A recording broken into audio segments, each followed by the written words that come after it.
Sebastián Bonelli, del Centro de Cambio Global UC. Ya mencionamos en un par de presentaciones anteriores, la presentación de Sonia y la presentación de Oscar. Les voy a presentar parte de lo que hice en mi tesis de magíster hace ya algunos meses, principalmente enfocado a evaluación de impactos de escenarios de cambio climático en el sistema de abastecimiento urbano de Santiago y algunas alternativas de adaptación como a modo de análisis exploratorio respecto a unas medidas específicas.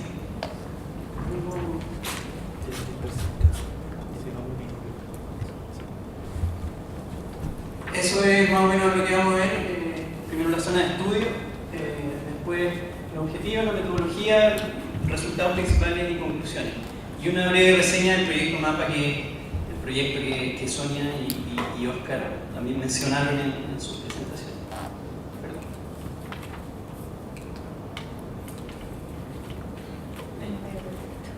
Esa es una figura general de la cuenca del río Maipo. Arriba a la derecha se ve la cuenca completa. En el zoom, o sea, esta figura mayor muestra la ciudad de Santiago y donde el principal río, como hemos visto en otras presentaciones ya anteriores, es el río Maipo, que abastece a los dos principales consumidores de agua de la cuenca, que son el sector urbano, la ciudad de Santiago, y el sector agrícola, que tiene alrededor de 130.000 hectáreas bajo riego. Se muestra también en el mapa los principales como hitos de infraestructura que existen en relación al abastecimiento urbano. Jorge, ¿esto tiene láser? Sí. Ya. Esto que está acá arriba es el embalse El Yeso, que es el embalse que tiene el sistema de abastecimiento de agua urbano, además del principal abastecimiento que se obtiene a partir de las aguas superficiales que corren por el río Maipo. Además de eso, se ven algunos puntos rojos acá que están mostrando un poco lo que es el bombeo de agua subterránea, principales pozos. Esas son las tres fuentes principales del sector urbano. Principalmente las prioridades de uso son primero las aguas superficiales que corren por el río Maipo, luego el uso del embalse y por último los pozos. Esto más que nada asociado a los costos que existen en cada una de esas fuentes.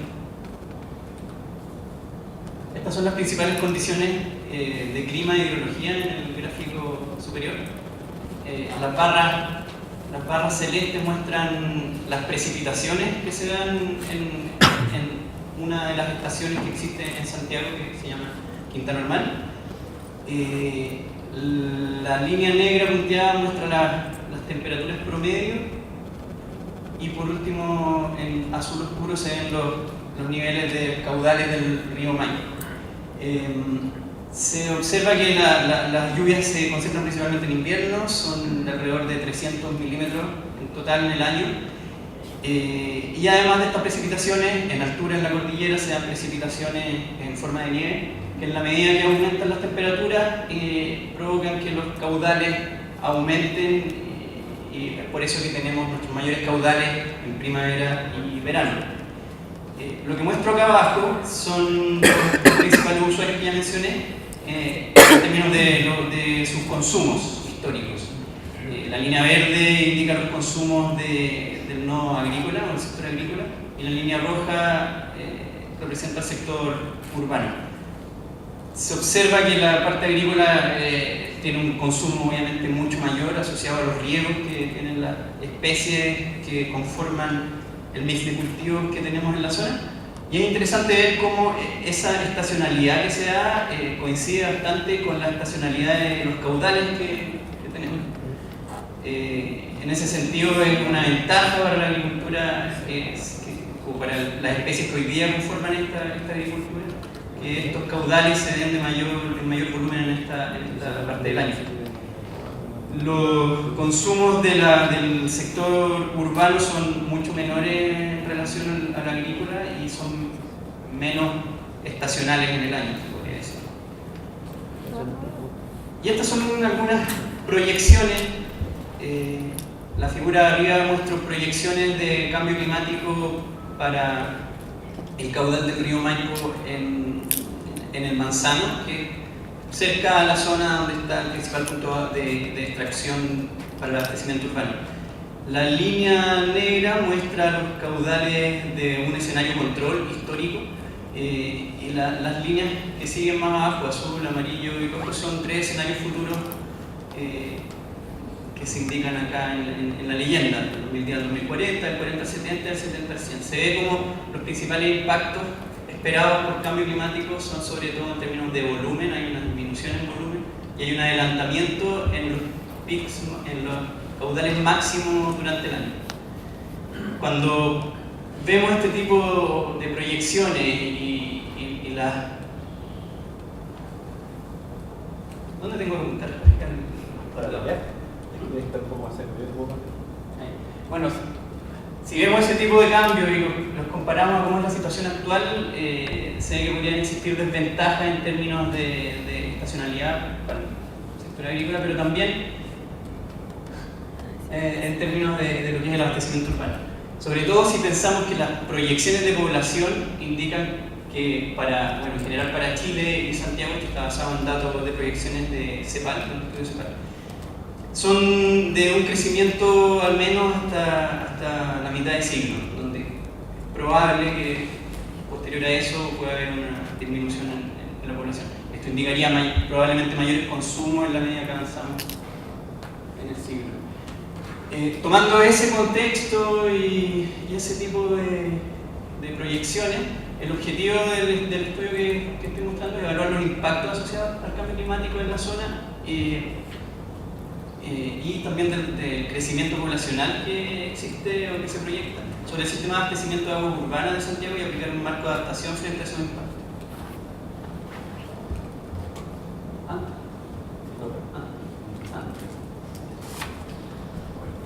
Este es el marco general de adaptación que un poco representa la metodología utilizada en el estudio. No nos voy a marear mucho con toda la información, pero principalmente se basa en el uso de una herramienta de modelación de recursos hídricos o de gestión de recursos hídricos que permite indicar un poco las proyecciones de caudal y de consumo o demanda asociado a dos drivers o forzantes principales, que son los escenarios climáticos futuros y los escenarios de consumo futuros. Estas campanas de Gauss simplemente son representativas de los diferentes escenarios o proyecciones que existen respecto a temperatura, precipitación y consumos de agua.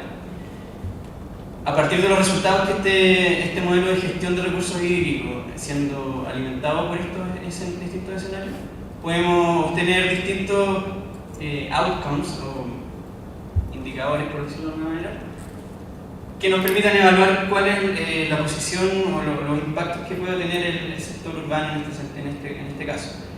En ese sentido puede ser, por ejemplo, la cobertura en el tiempo de la demanda urbana, o la calidad de agua que esto tiene, etc.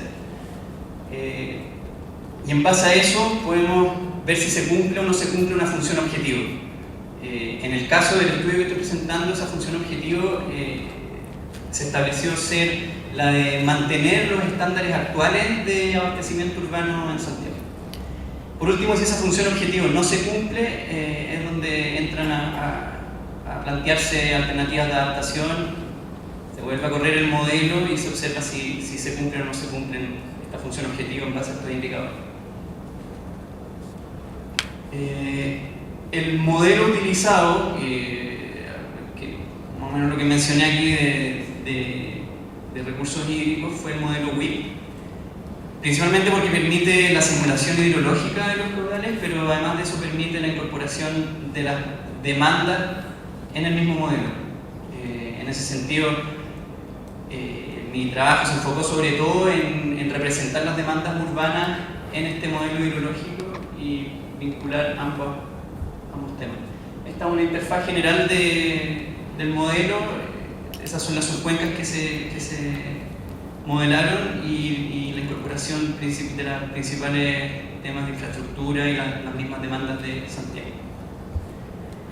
Solo a modo general, contarles que se reconoció a partir de datos de consumo históricos de Santiago la heterogeneidad que existe en la ciudad.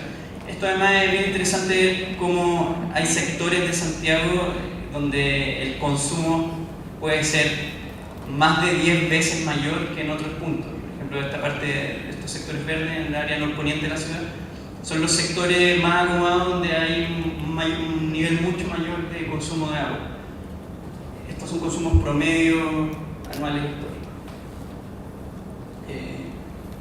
Y estas son, los diferentes sectores que aquí se observan tienen distintas estacionalidades en el año.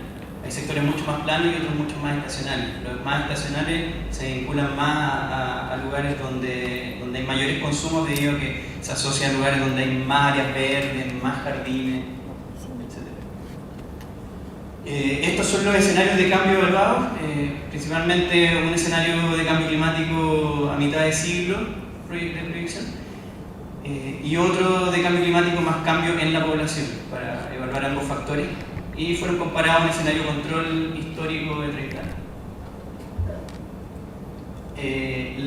Los estándares de servicio que comenté anteriormente, los que se evaluaron fueron la continuidad en el servicio, o sea, qué porcentaje del tiempo el servicio se está dando de manera adecuada, la cobertura mínima que se puede llegar a dar por algún impacto tipo sequía grave, severa o algún evento. Y por último, el nivel de bombeo asociado al uso de agua subterránea. Esta a lo mejor la voy a pasar. Y este es el tipo de impacto que encontramos. Aquí se muestra en el eje X un escenario control histórico, un escenario de cambio climático, un escenario de cambio climático y población. Y se muestran los tres indicadores o los estándares del servicio de abastecimiento urbano. Se ve, por ejemplo, aquí arriba como la continuidad del servicio disminuye, pasando de ser casi un 100% en el periodo de control a un 90 o un 80% promedio, dependiendo del escenario, si es cambio climático y cambio poblacional. Esos son los puntos, muestran los promedios y un rango de los máximos y mínimos según los escenarios climáticos ocupados. Me olvidé decir recién que los escenarios climáticos fueron en base a 3 modelos climáticos distintos y a 2 escenarios de gases de efecto invernadero, que son A1B y B1. A1B es un poquito más severo, es uno de los más severos, y B1 es un poco más suave en ese sentido, pero aún así los impactos se observan que son bastante altos. Lo mismo para los otros 2 indicadores.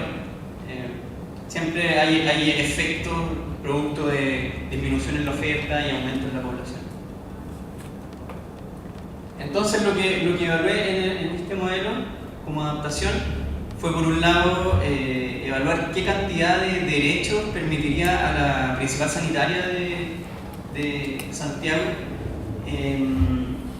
equiparar la calidad de servicio que tenemos hoy día respecto a los estándares que ya vimos. Por otro lado, evalué temas respecto al embalse del yeso. ¿Qué pasaría si el embalse aumenta su capacidad o cambia de alguna manera su operación, haciéndolo más flexible y entregando más agua? Y por último,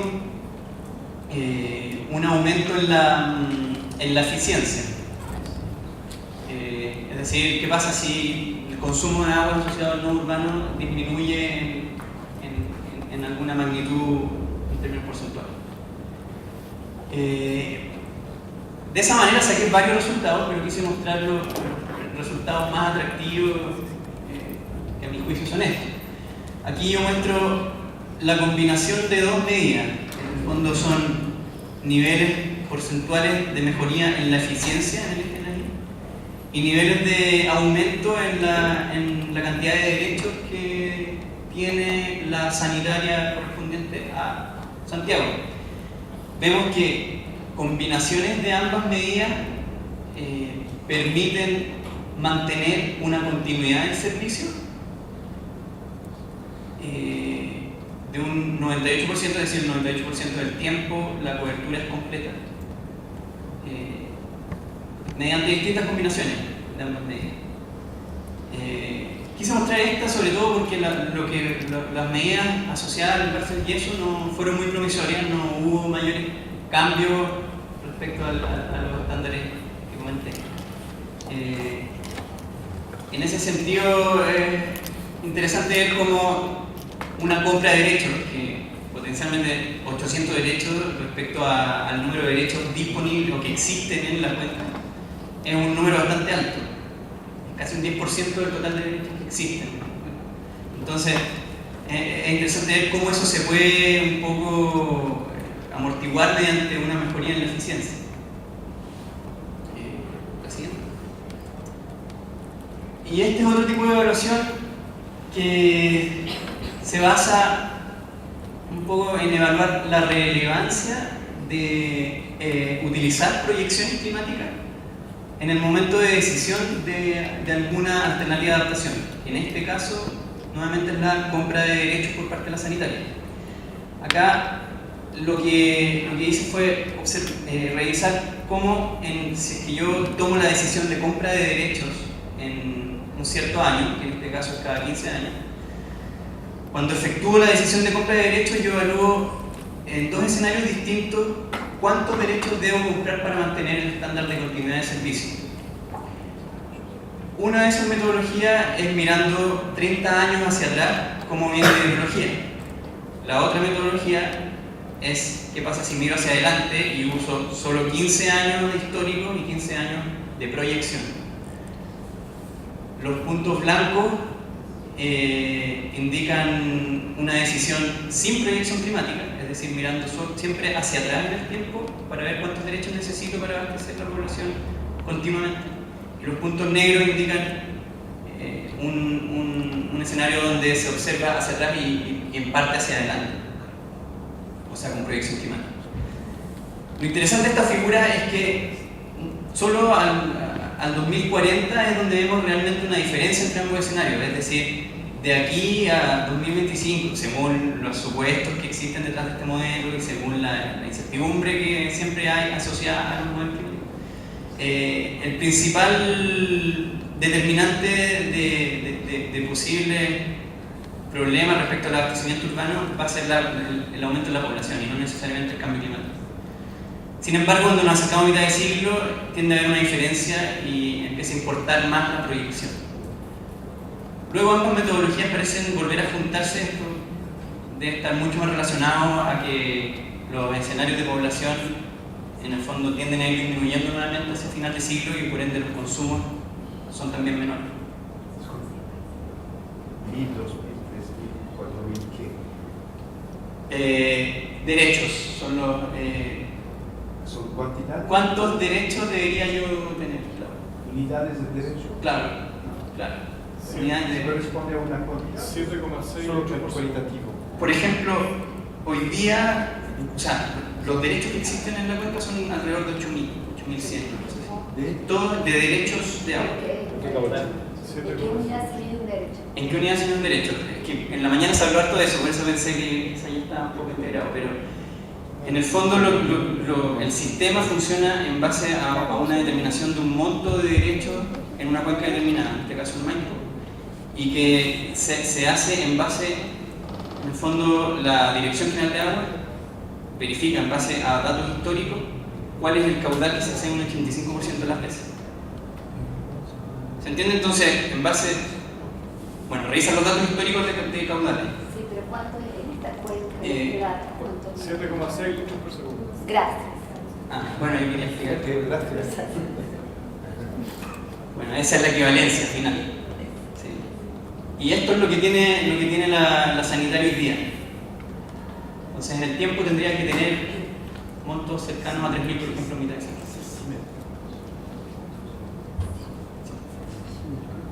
Bueno, eso es lo que ya indiqué. Algunas conclusiones del trabajo. Bueno, que los impactos proyectados del cambio climático claramente, según estos resultados, implicarían una amenaza para la mantención de niveles de seguridad hídrica como los que tenemos hoy día en Santiago. Por otro lado, las alternativas que se hablaron fueron muy distintas en su nivel de eficacia. Como ya dije, temas ligados al embalse no tuvieron mayor efecto. Eso también indica que el diseño del embalse está bastante correcto o equivale a lo que realmente se puede obtener a partir de donde está ubicado.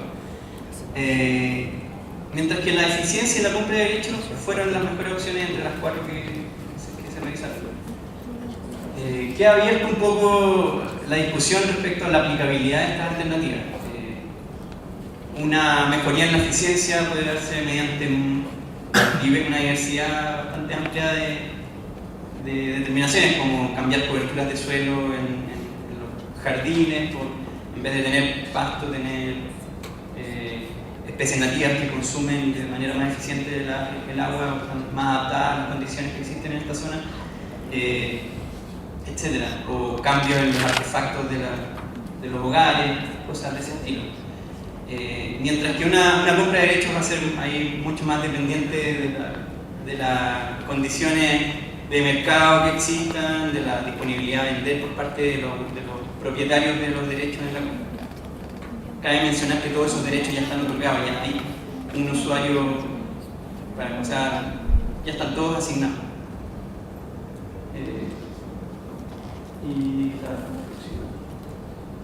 Bueno, y en términos del modelo, es que es una evaluación bastante perfectible, hay implicancias económicas que no se abordaron. El acuífero, por ejemplo, no es dinámico, sino que es una fuente de agua constante en el modelo. Es un supuesto bastante grueso. Por otro lado, la demanda urbana no se vinculó a las condiciones climáticas. En temas del aumento de la eficiencia no se evalúan acciones, sino que se evalúan metas. Se evalúa qué pasa si aumentamos la eficiencia en un porcentaje tal. Las proyecciones de demanda se basaron en un único escenario en el que podrían haber, mediante distintos supuestos, distintas proyecciones. Y por último,